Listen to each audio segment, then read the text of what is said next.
Real Madrid FC Barcelona. El Clasico this Sunday, 7 p.m. So many storylines between two teams. So many talking points between the two teams. We can talk about the lineup, the preview, but most importantly, my prediction before Sunday's game. Before we start, as always, you guys already know. Don't forget to, of course, like the video, subscribe to the channel if you are new to the channel, and don't forget to, of course, comment your own thoughts about the game and who you think will win Sunday's game. Listen. Second El Clasico of the season. The first one took place, Barcelona beat us 4-0. Last season, at this exact same time, Real Madrid beat Barcelona with 4 goals as well. So that is one of the storylines. Is it going to be a repeat of the last El Clasico, or is it going to be a repeat of the last Super Cup El Clasico? The second storyline is Dani Olmo. Dani Olmo is, of course, registered. Dani Olmo has been registered because of the fact La Liga and the Spanish government and the court and X, Y, and Z, they've managed to give them a little bit leeway. But it's only today's game. Will he be starting? Because after today, there might not be a chance for him to start anytime soon. Because I don't know if you guys have seen, Atleti, Valencia, Seville, and so many clubs have pretty much rejected the idea on why the court and the Spanish Federation is giving Barcelona time to register Dani Olmo. They said, my brother, if the rules apply to us, why is it not applying to Barcelona? So is Dani Olmo, is he going to be starting today? Because after that, there might not be a chance for him to start this whole season till the following season. Another storyline is Carlo Ancelotti. If you guys don't know, over his 28 years of management, great career, great trophies, X, Y, and Z. He has never, and I repeat, never repeated a trophy. It can be a Champions League, it can be a league, a cup, whatever it is. He has never done a back-to-back. Can this finally be the year? Can this finally be the tournament? Can this finally be the competition which he ends his curse? And if he does end his curse, he would have done something which he has never ever done, and that is retaining a trophy. And in my personal opinion, in my personal prediction, if he doesn't do it, listen, I'll give you both scenarios. If he does do it, if he does retain it, in my personal opinion, I think we'll go on to win either the Champions League or the league, or potentially both of them. Or maybe the Cup as well. If he doesn't do it, then this curse is too strong and he will never ever repeat a trophy, which means the idea of winning La Liga and Champions League so far this season, after we won it last season, it will not happen. I mean, look at it. 2021-22, we won the league and the Champions League. No Copa del Rey. The following season, we lost the league and the Champions League. We won Copa del Rey. Last season, we won the league and the league and the Champions League and lost Copa del Rey. This brother would never ever retain a trophy. So if he does it, if he breaks the curse now, I reckon that might be a good chance of us winning and retaining something else later that season. Another storyline is Barcelona under Hansi Flick, and whether Lamine Yamal will be healthy and will be ready to play. He played against Bilbao. He played 60 minutes against Bilbao, but you could see it in the way he played after he scored that second goal. He's not 100%. He's still feeling a bit rusty. Of course, he's just come back from an injury. Another storyline is Kylian Mbappe after the disgraceful and pathetic display against Barcelona in his first ever El Clasico. 0 goals, 0 assists, 0 everything except for one thing, and that is 8 offsides. 8 offsides. Can he finally give us a remontada, a revenge arc after that disgraceful performance he dropped in the last El Clasico? Another storyline is Vinicius Jr. after the WWE, Netflix, SmackDown, Next, whatever it is, he did with Maffeo. Can he now replicate it, but this time around against Barcelona? And can he deliver another trophy, which he's always done? If you guys don't know, in terms of Vinicius Jr., in terms of finals, he's scored in every single final. Every single final. And we go all the way back for the last 3 years. So can he score in another Champions League final? In another Cup final. Another storyline is Barcelona and who they will be playing in the 10th position. We all know after the last game was Casado, Pedri with Gavi as the 10. Is Dani Olmo going to be there? Is Gavi going to be there? Is Fermin's going to be there? Or would it be somehow Frankie de Jong? And if it is Frankie de Jong, yes, Frankie de Jong hasn't been great, but the last time Frankie de Jong played against Real Madrid, he really changed things around when he came in the second half. So like I said, so many storylines on both respective clubs and what this trophy means. This trophy has, of course, been played in Saudi Arabia. There's so many opinions of Saudi Arabia. Why is it being played in Saudi Arabia? Why can't it be played in League X, Y, and Z? Of course, the money has got a massive impact to it. But me, personally, I've got no issue. It's the game being played in Saudi Arabia. Bro, if you guys don't know, me being an Arab and me understanding the Arab nation, especially the Middle East, there is a lot of football is massive there. Football is everything there. It is literally everything there. So the reason why it's been played in Saudi Arabia, it basically, money is one aspect of it, but the worldwide audience, the worldwide global fans there is, and trust me, Saudi Arabia, they love football. Most specifically, they love either Real Madrid and Barcelona. Bro, that's not just Saudi Arabia, it's the whole Middle East, the whole Gulf, the Khalij, as they call it.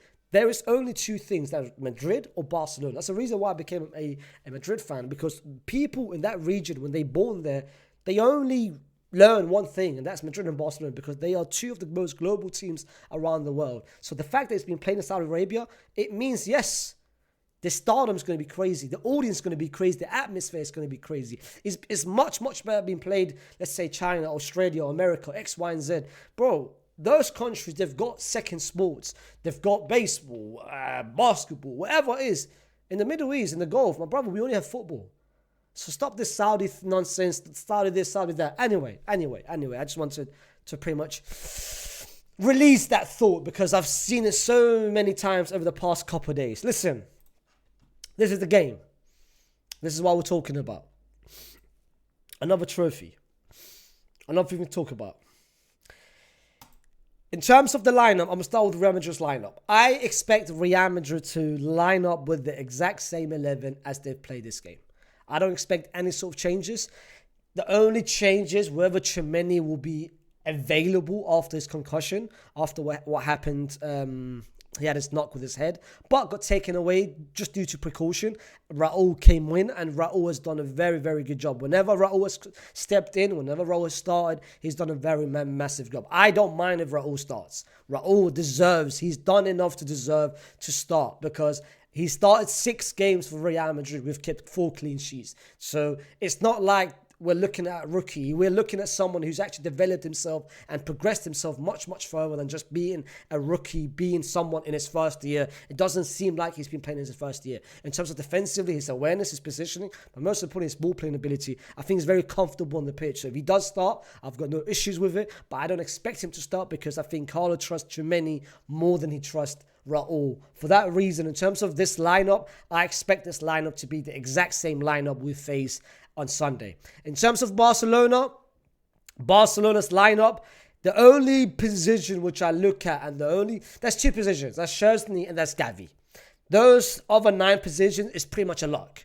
It's a lock. You look at 2 positions. You look at Szczęsny started, and I don't know if you guys saw the reason why he started. Szczęsny was never supposed to start. But the reports came out saying that Iñaki Peña basically forgot the time. He overslept, and he forgot that he should have pretty much arrived at training. Some people have pretty much made fun of him and saying, my brother, why the hell can a professional footballer forget time? If you play devil advocate, maybe he heard Hansi Flick say, yo, I want you guys to be ready by 12 p.m. He might have thought it's 12 p.m. Spanish time and not Saudi time, because there's a 3-hour difference, of course, 2-hour, 3-hour, whatever it is. So he forgot the time, which basically he arrived late, and Hansi Flick basically said, yo, you're not playing, bro, you're on the bench. Szczęsny started. Szczęsny did a very good job against Bilbao. He did pretty well. This is now his back-to-back starts he had. He started in the Copa del Rey against the 4th Division club. He's now started. He's done well. The question is whether Hansi Flick would trust him to start against Real Madrid, because Bilbao is very different to Real Madrid. Iñaki Williams, who's missed so many chances, is very different to Vinny, to Mbappe, to Rodrigo, but more specifically Jude Bellingham. So will he start? I do expect him to start. Iñaki Peña did. This is what I'm talking about, the storylines. Szczęsny did well last game. Inaki Penny did very well the last El Clasico game where they beat us 4-0. So which goalkeeper is going to be starting? I do think Hansi Flick will lean towards Szczesny starting. But another position is the 10 position for Barcelona. Who's going to be playing in the 3-man midfield, or who's going to be playing just above Casado or Pedri? As I said, the options are Fermin Lopez, Frankie de Jong, or Pablo Torre did get in the way and in the couple of Ray, or he's not, who is registered. I think, this is what I think. A part of me feels like Dani Olmo will start just because of the fact there's no guarantees of him playing or being registered for Barcelona for the remainder of this season. This is the only game which he is able to play as of right now. No one has made a decision yet. We're still waiting for the Spanish Federation to decide what they are going to be. Real Madrid come out and said, yo, we don't care what happens. Whether he gets registered, whether he doesn't get registered, we don't care. Other clubs, Atleti made a statement yesterday. They made a public official statement yesterday saying this is a disgrace. Dani Olmo should not be given the leverage to, Barca should not be given the leverage to delay this process even further than what they've done already. The decision was made, they were late. Why is Dani Olmo still being considered to register? So at the moment, it's up in the air. Whether Spanish Federation will maybe look at the other clubs and say, oh shit, we're under pressure, let's not include him, or whether they will actually listen to Barcelona and say, you know what, here you go, just take him. So, but I think because of that, because there's still uncertainty about him and what is going to happen to him, I think he's going to start tomorrow. That's just my prediction. But, if he does start, that means the centre-back pairing will be Kubasi and Inigo Martinez. And Ronald Araujo is pretty much was an unused sub. He started a couple of Ray games. It was an unused sub. And there is reports of him leaving Barcelona this January, or most likely this summer. Juve seems to be the one team that is very interested to sign him between 40 to 50 million. My personal opinion of it, and again, I'm putting my bias aside, 40, 50 million for Ronald Araujo in today's market where every single person is being overpriced and being expensive, that's a bargain. That's a bargain and a half. If they I don't know, I think it was either 40 or 50 or 50 or 60. Either way, regardless. Whether it's between 40 to 60, let's just use it as that range, 40 to 60. That's still a bargain in today's market where centre-back are being priced crazy now. But look at City. City is about to sign 2 players. Kosanov from the Uzbekistani centre-back for like the 21-year-old who played for Lens for like 40 million. Vitor Reis from Sao Paulo, they're about to sign him for 50 million. You're telling me those 2 players are worth similar amount to a Ronald Araujo? Like I said, in today's market, everyone's going expensive. Araujo going for 50 million is a massive bargain. And if Barca let it happen, then that is a massive problem for Barcelona. As for Real Madrid, we are, of course, not going to be signing a centre-back. Vitor Reis is going to City. Kosanov is going to City. 2 players that we were formerly interested in signing. But you look at it maybe as a blessing in a way, because that means man like, where is he? Man like, where is he? Raul is going to get more chances. And I think he deserves the chances. It's crazy. Bro, we've got enough talent in the La Fabrica. We've got enough talent in what they can actually produce. And it's just unfortunate we never give chances to those players.